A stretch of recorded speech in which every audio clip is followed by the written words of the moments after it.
saulės karštos. Noriu žemės visos. Noriu žvaigždę ir žmogų sugretinti. Noriu žvilgsnio brangaus. Noriu skrydžio svaigaus. Amžinai neramaus per gyvenimą.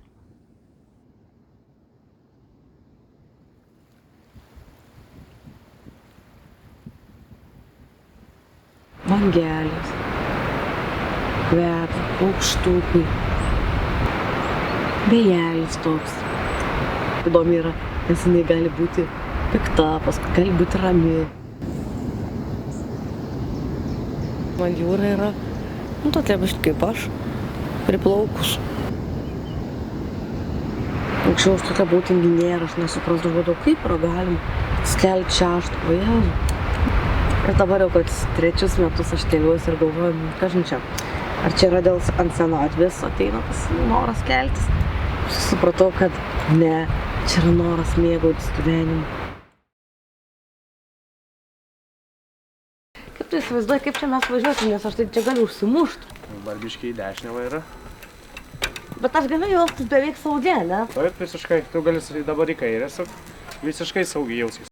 Nori dviračių taką nuvažiuoti pabandyti? Nuvarom. Bijau. Va, mes įvažiavome dviračių taką. Dabar lygink vairą į kairę, dar biškį į kairę. Eik, sau.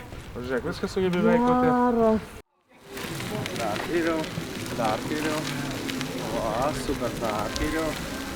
Dabar dešiniau biškį vos. Dabar vėl į kairę. Vėl į kairę. Sakė, negalima sakyti žiauriai gerai. Tai tada buvo, bet labai yra per silpna. Tada buvo nerealiai gerai.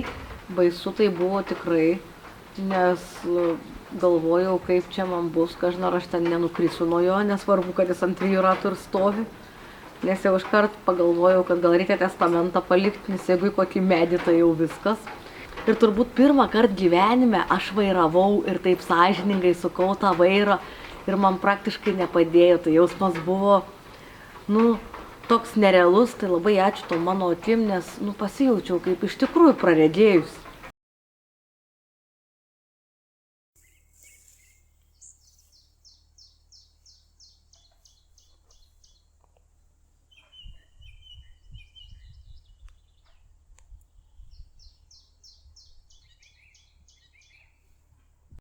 Turi kokių svajonių? Didesnių? Turbūt, kad jo.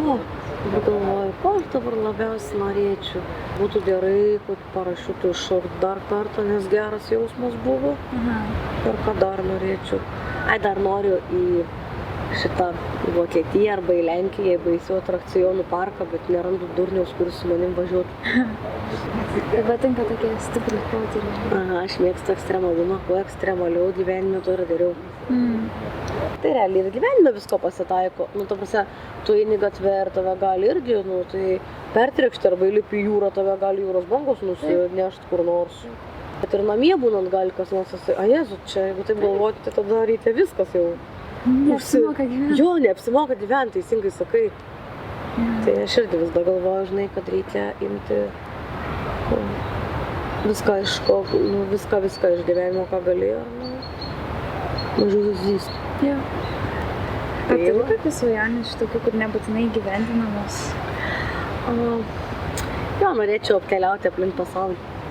Šiaip aš matyti kaip ir nenoriu, man kaip ir nereikia, bet aš norėčiau, kad man kas nors duotų smegenis to matančio žmogaus 1 valandai, kad aš galėčiau suprast, kaip atrodo jūsų pasaulis. Tai tokia dar turiu svajonę, bet paskui gali pasiimti, man nereikia. Ir čia turbūt net ne tik su negaliom, čia turbūt apskritai gyvenime šitaip. Net ir su mirtim tas pats, Taip. Žmogus miršta ir žmonės kiti liūdi. Galbūt daugiausia dėl to, kad jie patys netenka kažko. Taip. O kaip aš dabar?